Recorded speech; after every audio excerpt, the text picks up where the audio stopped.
Hello guys and welcome back to Big Brother US, and I feel like I say this every single episode, but we have another crazy episode. Once again, the house has been flipped upside down, and honestly, I don't know what to expect from here on out. I feel like each week is going to get crazier and crazier and crazier, and people are going to start making more and more random, wild decisions. But all I can say is one thing for certain, and that Angela is no longer anybody's target, which is brilliant. Somehow she went from public enemy number 1 to public enemy number 12. Like, that's kind of crazy in the space of a couple of weeks. That is wild, and it's all thanks to one man, Tucker. Honestly, I'm so happy. It's bringing me so much joy. You might be wondering why I've got a pillow behind me.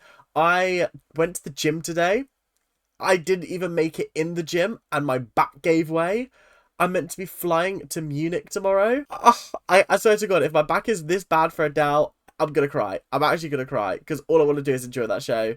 But I'm gonna have to sort it out. So currently we're just in crisis mode, trying to deal with my back, but hopefully it will sort itself out. But if you guys are enjoying the episodes, make sure to like, make sure to comment, make sure to subscribe, and yeah, let's just get straight into the video, shall we? So there are two targets this week. On the one hand, Brooklyn believes that she is the pawn and that Quinn is the target. And on the other hand, Quinn believes that he is the pawn and that Brooklyn is the target. And therefore, we've just got Cam kind of sat in the middle going, I'm here, guys. I am here. And I feel like that is a perfect encapsulation of Cam's gameplay so far. Who is Cam? I swear I don't know a single thing about this motherfucker. He just exists on the show for no purpose other than to exist. Like, actually, I don't think we've seen that much from him. I don't even think he's had that many diary rooms because he's that irrelevant. But anyway, moving on. Brooklyn genuinely is fuming that she has been put up on the block. And she's also in a sticky situation because Tucker has found out that two of her alliances, one involving him, were obviously in conflict, and she decided to go for the Pentagon over 5 points, and therefore she's burnt her bridges with a lot of people in the house. The only people in the house that she really has now are Quinn, Cam, Chelsea. That is it. End of conversation. Nobody else seems to really trust her, which is very interesting. Whereas Quinn's in a very different position. No one in the house aside from those guys trust him. But for some reason, Tucker is wanting to take him off of the block if he wins veto, which I think is a very interesting choice. We'll see later in the episode whether that comes to pass or not, but I think it's a very strategic move in the sense of keeping Quinn around, in the sense of hoping that maybe he will do you a solid if you do him a solid, that kind of thing. I don't think it's going to work out that way. Quinn is not that kind of player, but with Tucker's track record, I don't know. He could just keep winning and winning and winning. We don't know. We don't know when this AI arena is going to end. I'm imagining that it will be all the way up until the end of the show, when they get to like top 4, and then there's everyone's on the block, and then if you get the veto, then you're taken down, and then it's like, I don't know. We could do something from them, but I can't imagine them just turning around and being like, oh, you know this central premise that's been really, really good this series? Yeah, we're cutting it off before we've even reached the halfway point of the competition. I think that would be really disappointing, personally. But it is what it is. Alliances will be challenged, things will happen, and we can only hope for more and more drama. There was a hilarious scene in which Angela, who is a have-not this week, was getting angry and pissed off and upset that her charcuterie board was being eaten by Brooklyn. When I tell you I was howling, and anybody who doesn't like Angela, click off my video now. I'm sorry, I'm not here for the Angela hate because she is the most entertaining housemate. Every single episode she has a hilarious moment. She says funny lines. She's sitting there and she's like, the shelf life on cheese is 2 to 3 weeks. So it's not gonna go off this week like they're claiming. And I was like, that's hilarious. That is actually fundamentally brilliant because this charcuterie board was for Angela's HOH. So why is Brooklyn eating it, eh? What's going on? Obviously, Angela can't eat it because she's a have-not, so she's got to live off slop for the week, which I still think slop is crazy. We've gone from, like, peanut butter and jelly to slop. Yeah, that's crazy. Give me the PB&J. I will happily eat PB&J. Maybe not PB and J, because I still think that's a very odd mix. For me, as a UK person, jam and peanut butter doesn't go together like that. Not in my head. I do love peanut butter and I do love jam. I just don't like them together. It's just my head can't get my head around it. But anyway, it is what it is. So yeah, Angela having this little breakdown moment, absolutely hilarious. Really, really enjoyed it. So the veto competition in this episode was hide and go veto. Now this is a veto competition that I actually haven't seen yet in my continuity. I've seen seasons 2, 3 and 4. I haven't seen hide and go veto yet, which is kind of exciting. I was excited to see something new and exciting that everyone was really excited about. I feel like a hide and seek competition with the veto is an amazing idea. However, I understand why they don't do it very often, because the house did get trashed and I didn't really appreciate that part of it. If I was in that house and my stuff got thrown everywhere, ooh, hell would be paid. Hell would be paid. I would interrogate everybody until I found out who did it, which is still very funny to me. But it is what it is. The places where people hided? Oh God. Oh, the pain. This is not fun. The places where people hid the vetoes were the following locations. Joseph hid them in the bottom of Angela's bag. Brooklyn hid them in the bottom of Quinn's dirty laundry bag, which was interesting. I would not have gone anywhere near Quinn's dirty laundry. Then we had Quinn putting his in a suit carrier. We had Cam putting it in just a random cupboard. I was like, oh, of course the NPC of the season puts it in the most NPC location. Then we had Tucker putting it in between two drawers. So you would have to bring out both drawers and then slide one back in order to get to it. I thought that was quite impressive, actually. And then we had Mackenzie putting hers in the planter by the door, which I actually thought was quite a good location. But apparently I was very wrong, because when they came to actually looking for these vetoes, some people found them with particular ease, let's just put it that way. We had Quinn finding Brooklyn's immediately because he walked in and went, my dirty laundry bag doesn't look like that. Okay, let me go grab it. And I was like, rah, this guy, like, I don't know if I'd notice whether, oh, they're a little bit neater than they usually are. I would just think that, like, someone had gone rifling through it and then put it back whilst they were looking. I don't know. I actually don't know what I would have thought. Cam found Quinn's fairly easily, which, again, I found really funny. It was just on the floor, and he was like, oh, perfect, cool, I guess I'll take that. Tucker then found Mackenzie's quite easily. Strange that the first place he looked was the planter. I was like, rah, I would not have gone there first. That would not have been my first guess.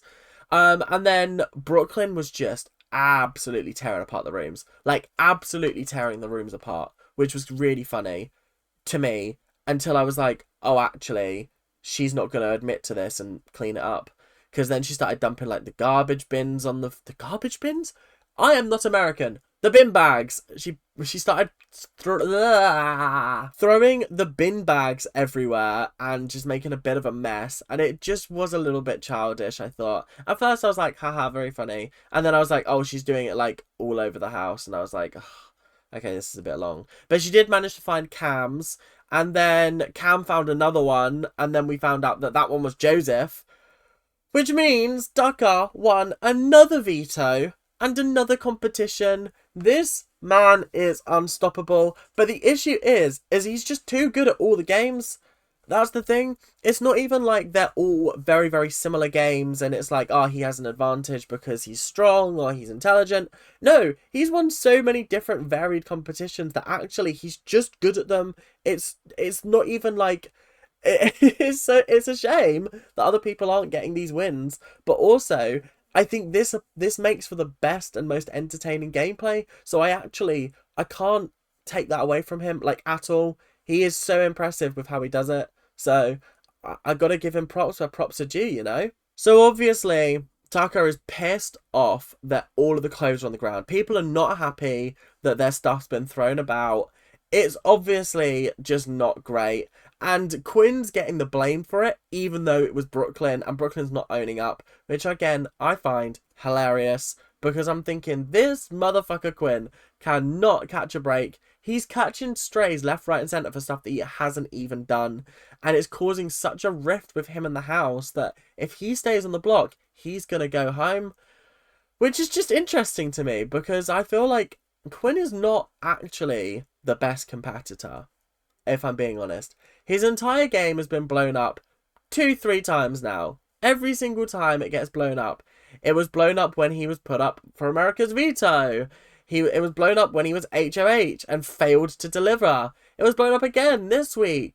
It was just like every single week he's had just a rotter.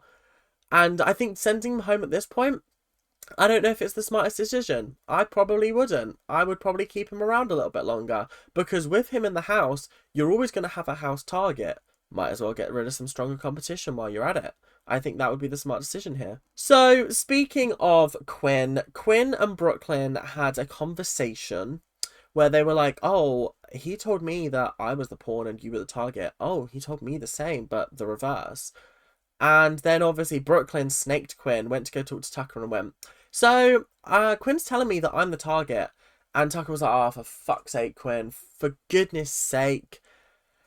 Ah, that sucks. And then Quinn later on came and spoke to Tucker. This was after the hide and go veto competition, and went, look, I did talk to Brooklyn. This was off his own back as well. I did talk to Brooklyn and I did tell her.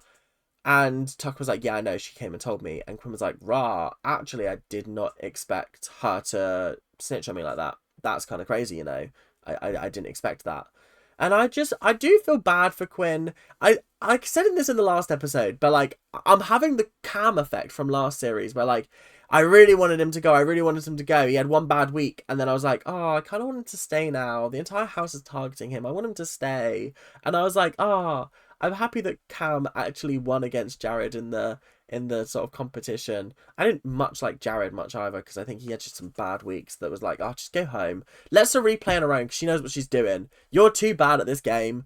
But anyway, so Quinn was saying that, and then he like solemnly swore, not that he's up to no good, but that he did not trash all of the clothes on the floor. And Tucker was like, I don't trust you, but I believe you. And I was like, okay, good. At least we've left it on a calm, rational, fair note. And I'm sure there's going to be no explosions at the veto meeting. Yeah, I think you guys know where this is going. So, this veto meeting was explosive. If there's one thing that Tucker knows how to do, it's make a dramatic veto meeting. He had a dramatic one last week. He had a dramatic one the week before. He's just Mr. Dramatic, and I kind of love it. He exposed so many alliances within this one meeting. He exposed the committee, the connection, the collective, that was what it was called. And he exposed everyone and was like, yeah, meh, meh, meh. And obviously some people in the house had no clue about it. Some people in the house had no clue about the Pentagon, which I find so funny, because they were running stuff for 3 weeks in a row, and then one of their members get voted out, and now another one of their members is going home this week. That's how quickly the game of Big Brother can turn around on you. It's like the Game of Thrones. You win or you leave the house. Okay? So, obviously, I'm sitting here going, what's he doing? What's he doing? He's called out Chelsea and he's called out Brooklyn for being the leaders of this Pentagon. And then he goes, Quinn, I'm using the veto on you. And I'm like, ah, he actually did do it. That's kind of crazy. And then he replaces him with Chelsea, which is kind of crazy. Again, I really didn't expect that.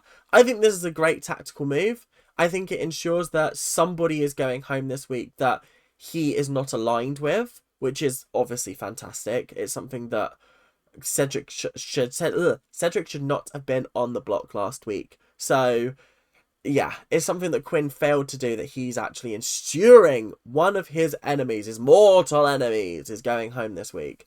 And I think with this, the Pentagon is done. There is no way the Pentagon will become the triangle. I just don't think it will.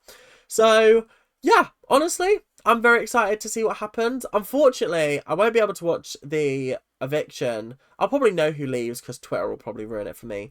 But I probably won't be able to watch the actual episode until Monday, because I am away early tomorrow, Saturday and Sunday. I might be able to watch it Sunday night, but it depends how tired I am from traveling.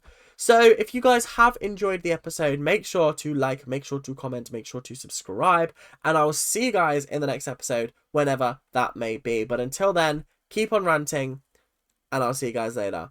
Bye now.